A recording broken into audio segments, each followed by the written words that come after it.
Gemerlap kota Jakarta dan gaya hidup kelas menengah atas sebenarnya disubsidi oleh darah dan keringat orang-orang yang hidup dan tinggal di ruang sisa. Warga ruang sisa adalah pekerja sektor informal, mulai dari pemulung yang membersihkan sisa konsumsi orang kaya, pedagang kopi keliling yang menjaga pekerja kantoran tetap melek, atau para buruh cuci murah. Mereka menghidupi kota yang secara aktif menolak keberadaannya. Tubuh mereka diperas habis-habisan dalam polusi dan kondisi yang tidak layak, dan ketika mereka sakit atau mati, kota akan dengan mudah mencari penggantinya dari desa. Dari sini dapat dipahami bahwa mereka yang hidup di ruang sisa itu, nilainya tidak lebih dari sekadar baterai sekali pakai bagi mesin kota metropolis. Kota besar memang ibarat mesin raksasa yang sangat rakus. Untuk membuatnya terus berputar, memancarkan cahaya dan mempertahankan gemerlapnya, mesin ini membutuhkan bahan bakar yang sangat besar. Dan yang paling penting, bahan bakar itu harus berbiaya sangat murah. Dari sinilah orang-orang yang hidup di ruang sisa mengambil peran untuk mengisi celah kebutuhan bahan bakar yang sangat murah itu. Untuk memahami narasi ini dengan baik, kita harus terlebih dahulu memahami realitas biaya hidup di Jakarta, yang telah mencapai angka yang fantastis dan mencekik. Bahwa, menurut data perhitungan ekonomi terkini, DKI Jakarta menyandang status sebagai kota dengan biaya hidup tertinggi di Indonesia, di mana nilai konsumsi rata-rata per rumah tangga mencapai angka Rp14.884.110 setiap bulannya.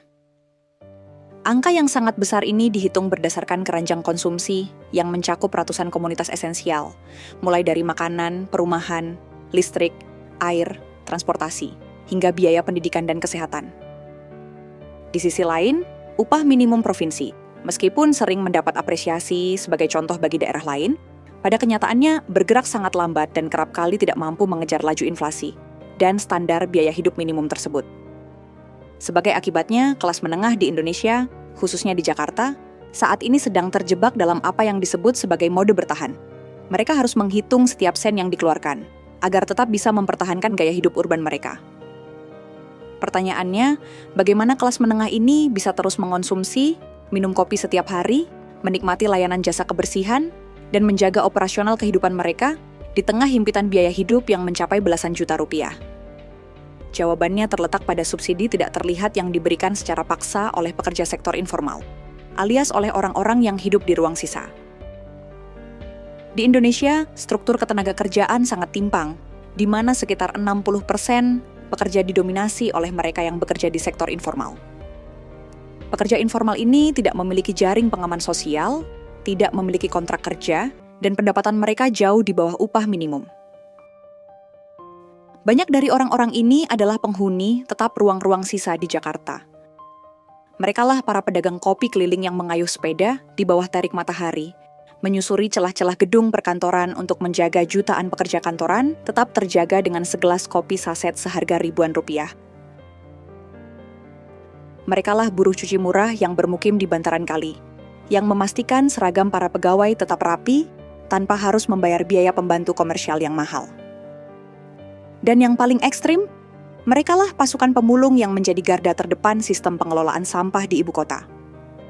Mereka membersihkan sisa-sisa konsumsi orang kaya, memilah plastik dan kardus dengan tangan telanjang di tengah gunungan sampah, tanpa dibekali asuransi kesehatan maupun alat pelindung diri. Warga ruang sisa menghidupi kota yang secara aktif menolak dan membenci keberadaan mereka secara spasial. Tubuh mereka diperas habis-habisan dalam kondisi yang sama sekali tidak layak huni. Layaknya baterai sekali pakai dalam sebuah perangkat elektronik raksasa, energi fisik mereka dihisap hingga titik penghabisan di tengah kepungan polusi, jam kerja yang tidak manusiawi, serta kondisi sanitasi yang menjijikan. Akan tetapi, meski mereka dianggap kumuh, menjijikan, dan bahkan dibenci secara spasial, Jakarta tetap mempertahankan keberadaan mereka. Alasannya karena Jakarta membutuhkan keberadaan tenaga kerja rentan ini, agar kota tetap dapat beroperasi dengan biaya yang sangat rendah. Jika pemerintah benar-benar menerapkan penataan ruang yang radikal dengan membersihkan seluruh ruang sisa tanpa pandang bulu dan mewajibkan semua penduduk kota, termasuk pekerja informal, untuk tinggal di hunian yang layak, memiliki izin resmi dan berstandar kesehatan global, seperti yang dicita-citakan, maka yang terjadi adalah biaya hidup di Jakarta akan mengalami lonjakan yang tidak terkendali. Harga jasa informal akan meroket tajam, karena para pekerja tersebut harus membayar sewa rumah yang manusiawi, membayar listrik komersial, air bersih, serta pajak daerah. Es kopi saset di pinggir jalan tidak lagi seharga Rp5.000, dan biaya pengelolaan sampah kota akan membebani APBD secara eksponensial. Oleh karena itu, membiarkan sebuah populasi hidup dalam lumpur dan kelapangan di kolong jembatan adalah sebuah kompromi ekonomi yang diam-diam disepakati oleh sistem kapitalisme kota. Keberadaan ruang sisa secara artifisial menekan biaya reproduksi tenaga kerja informal hingga ke titik terendahnya. Mesin metropolis ini membutuhkan barisan tenaga kerja cadangan yang bisa dibayar dengan uang receh. Dan yang paling krusial sekaligus tragis, kota membutuhkan tenaga kerja yang jika mereka jatuh sakit, mengalami kecelakaan kerja, atau mati membusuk di sudut jalan, negara dan korporasi tidak perlu menanggung biaya jaminan sosialnya. Ketika satu tubuh hancur oleh kerasnya jalanan di Jakarta, kota tidak akan berduka. Ia hanya akan menunggu sesaat sebelum menyerap ribuan pengganti baru yang terus mengalir dari desa-desa miskin akibat ketimpangan pembangunan. Mereka akan terus berdatangan, siap untuk masuk ke ruang sisa dan kembali menjadi deretan baterai sekali pakai berikutnya. Tragisnya, menempati kasta kerja paling rendah hanyalah sebagian masalah yang dihadapi oleh para penghuni ruang sisa. Lebih dari itu, mereka juga harus menghadapi apa yang disebut sebagai hukuman kematian administratif. Maksudnya, ruang sisa yang mereka tempati menciptakan sebuah ekosistem populasi hantu, yaitu manusia-manusia yang berjalan, bernafas, berkeringat, dan mati di tengah keramaian kota. Namun secara hukum negara, mereka tidak pernah benar-benar dianggap ada. Karena mereka menduduki tanah ilegal yang tidak diakui sebagai kawasan pemukiman resmi, mereka sejak awal tidak bisa mengurus KTP dengan alamat tersebut. Sehingga, ketika kawasan tersebut digusur, mereka tidak berhak atas fasilitas rusunawa. Pada akhirnya, banyak dari warga yang tinggal di kolong tol non-KTP DKI, itu yang sebagian besar dari mereka berprofesi sebagai pemulung. Tanpa tempat bernaung lain, terpaksa mereduksi ruang hidup mereka lebih kecil lagi. Mereka tidak memiliki pilihan selain menjadikan gerobak-gerobak rongsok pencari sampah mereka sebagai tempat tinggal baru. Mereka diusir dari ruang sisa yang statis hanya untuk dipaksa hidup berpindah-pindah di dalam ruang sisa, yang bergerak di sepanjang trotoar ibu kota. Maka dari itu, berhentilah memuji ketangguhan orang-orang yang tinggal di gerobak atau kolong jembatan. Karena menyebut mereka sebagai pekerja keras yang pantang menyerah adalah obat penenang paling licik yang diciptakan masyarakat modern. Tragedi dari kematian administratif ini berdampak jauh melampaui hilangnya atap di atas kepala. Ia menciptakan sebuah penjara struktural yang mengunci nasib warga melintasi generasi. Tanpa KTP yang memuat nomor induk kependudukan yang valid dan alamat yang diakui, pintu-pintu layanan dasar negara tertutup rapat seolah digembok dari dalam. Anak-anak yang dilahirkan di atas tanah sisa ini tidak dapat memperoleh akta kelahiran yang selayaknya. Tanpa dokumen kependudukan, mereka tidak bisa mendaftar di fasilitas sekolah negeri yang seharusnya menggratiskan biaya pendidikan. Saat mereka sakit, entah karena infeksi saluran pernafasan atau diare kronis akibat sanitasi yang buruk, mereka tidak bisa mengakses layanan kesehatan yang disubsidi oleh negara. Bahkan untuk mencoba menabung beberapa ribu rupiah dari hasil memulung secara aman, mereka tidak bisa membuka rekening di bank. Ini artinya, kemiskinan telah diwariskan dari ayah ke anak, bukan karena mereka mewarisi kemalasan, tetapi karena mereka dilahirkan ke dalam sebuah sistem yang sejak awal mencetak stempel ilegal di dahi mereka. Mereka secara harfiah menjadi alien dan pendatang haram di atas tanah airnya sendiri. Lalu, mengapa negara yang memiliki kapasitas teknologi untuk merapikan pendataan kependudukan terkesan membiarkan lubang hitam ini terus menganga? Itu karena mempertahankan ratusan ribu populasi dalam status ilegal membuat mereka berada dalam posisi tawar yang paling lemah. Mereka sangat rentan dan sangat mudah dikendalikan oleh kekuasaan. Dan sewaktu-waktu saat pemerintah kota atau pengembang swasta membutuhkan lahan tersebut untuk ekspansi jalan tol, pembangunan superblok, atau sekadar kosmetik penilaian Piala Adipura Kota Bersih, mereka bisa kapan saja mengerahkan pasukan aparat dan bulldozer. Artinya, penggusuran terhadap ruang yang mereka tempati dapat dilakukan dengan cepat tanpa perlu repot-repot memberikan ganti rugi pembebasan lahan yang mahal. Semua kebrutalan sistematik ini bisa dengan mudah dibungkus dan disterilkan di media massa dengan satu dalih sakti, yaitu menegakkan dan menertibkan tata ruang kota. Kematian administratif memastikan bahwa jeritan mereka tidak pernah tercatat dalam pembukuan negara. Sudahlah mereka tidak dianggap dan memiliki daya tawar yang sangat lemah. Tidak ada metafora yang lebih kelam untuk menggambarkan penderitaan warga pinggiran ini, selain realitas fisik dari ruang sisa itu sendiri.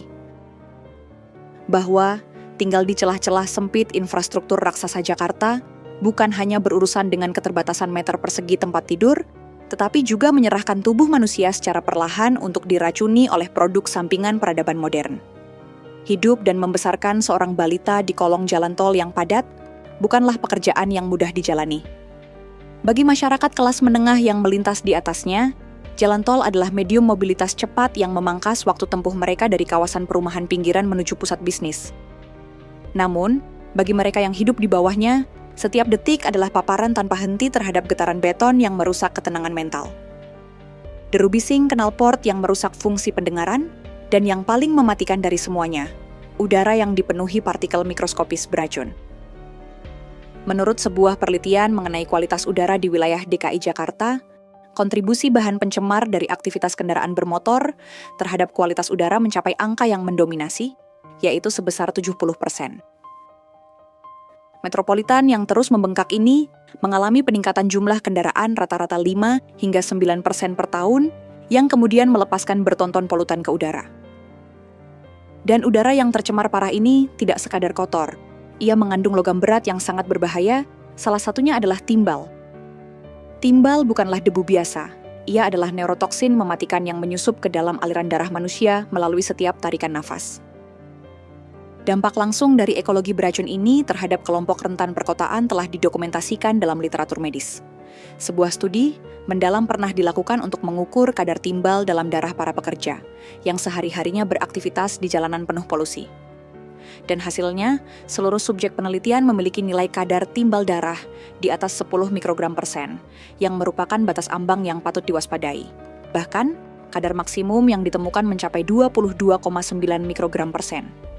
Dan ironisnya, dari subjek yang menerima, yang terpapar racun jalanan itu, terdapat belasan wanita yang masih berada dalam usia subur, di mana akumulasi timbal dalam tubuh sangat berpotensi membahayakan janin serta sistem reproduksi.